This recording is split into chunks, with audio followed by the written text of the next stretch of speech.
So, kumusta kayo guys? Welcome kayo sa aking YouTube channel. Okay? Meron na naman tayong tanong dito na sasagutin. So, ang sabi niya, magkano per square meter ng waterproofing sa rooftop?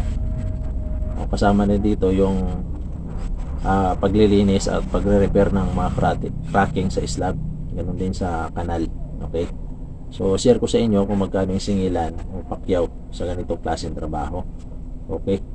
So, depende dito sa kalagayan ng slab mo o yung kanal mismo. Okay?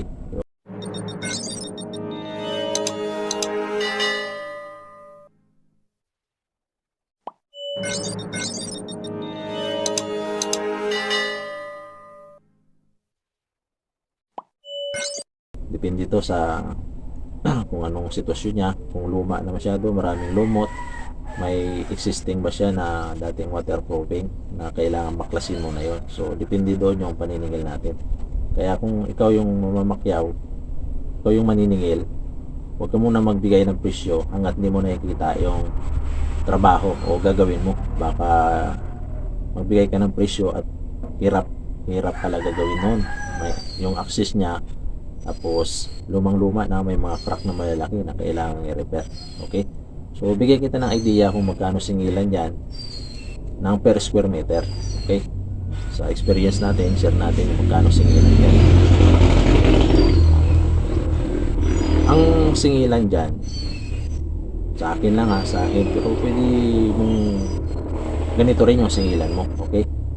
220 to 300 per square meter. Okay? Kasama na din yung cleaning, pag-repair ng crack, mga minor cracking, at saka application ng waterproofing. Okay? 2 to 3 coat ang application mo niyan. Okay? Sa kanal naman, sa gutter o alulod, ang singilan niyan per square meter, para sa akin 250 to 350. Kasama dyan yung linis, at saka patching. Okay? Saka repair na rin. Yun, 250 to 350 per square meter. Okay? So, magkano yan pag halimbawa ang bubong mo 50 square meter. Okay? Tapos yung kanal mo, ang haba niya is 20 meter. Okay? Sa kanal kasi, ang binabasihan dyan, yung haba niya. Ang standard lang naman ng lapad ng kanal, standard lang naman yan, hindi naman sobrang lapad yan, kaya ang binabasihan lang dito kung gaano siya haba.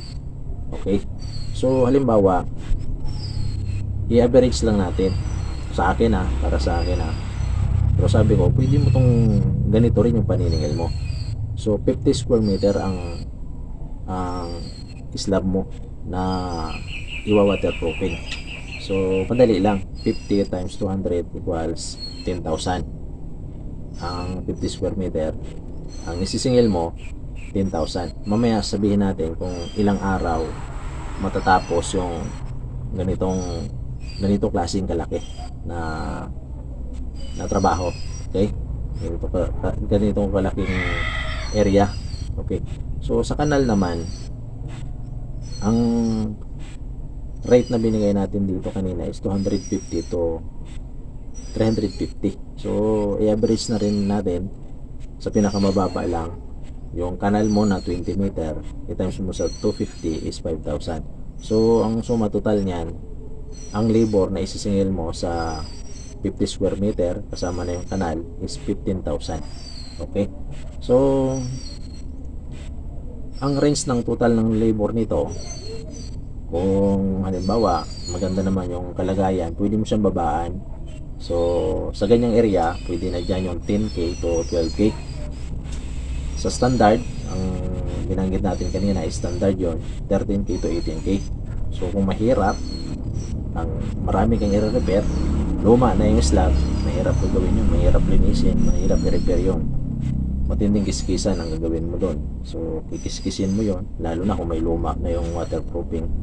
So pwede pang tumaas yan, 20k plus. Okay, so ayan. So kung ikaw yung may-ari, kung ikaw yung nagtatanong kung balak mo mamakyaw, o kung ikaw yung may-ari, malaman mo lang kung magkano ang budget mo sa labor.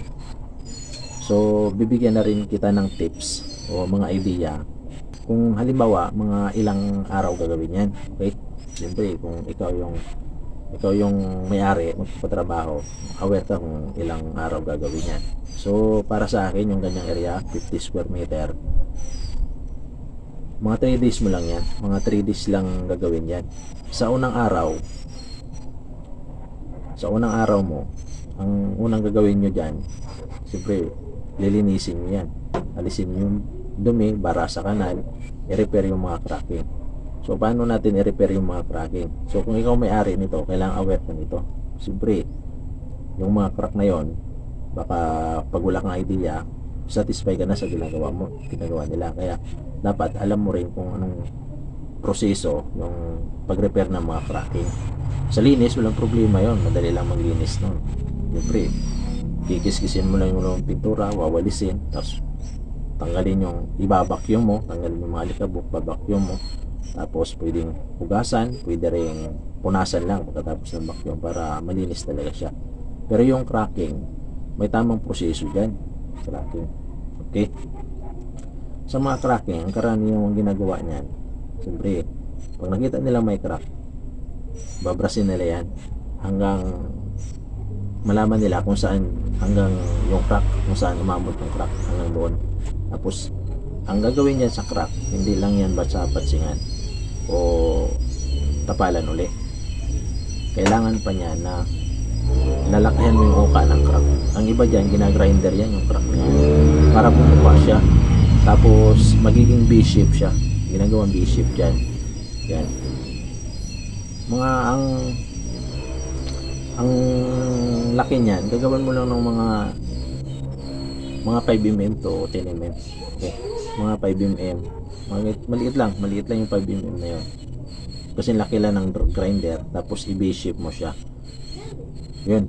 Pag nagawa mo na yun, pag naguhitan mo na yung crack na yun, nag-grinderan mo, lilinisin mo yun, tapos ang karaniwang nilalagay dyan, ang karaniwang ina-apply dyan sa mga crack na yan, cementitious. Pwede man yung pwede man dyan yung cement, tapos semento, tapos waterproofing adhesive powder, ready mix. Yan, pang crack talaga yan, yung ganyan. So, papantayin mo uli yan doon sa pinaka-slab niya. Yan yung karaniwan na gagawin mo sa first day mo. So, ang gagawa nito, mga kahit 2 hanggang 3 tao. Okay? 2 tao kaya na to. Okay? Yan. Tapos sa pangalawang araw mo, pwede mo na siyang applyan ng waterproofing. Tapos patuyuin mo. Tapos i-second coat mo ulit. Tapos yung third coat mo pwede na sa pang 3 araw. Tapos yung sa mga kanal, pang 3 araw, yun na yung titirahin mo. Okay? Yung kanal na yon, kailangan isilan din yung pag waterproofing kasi sa gilid niya, sa magkabilang gilid, tapos sa ilalim. Okay? Yan. So ganun lang. So kung ikaw yung mamamakyaw at saka kung ikaw yung may-ari, so dapat may idea ka. So yan lang maibigay ko na sagot sa comment mo. So sana nakatulong to sa iyo.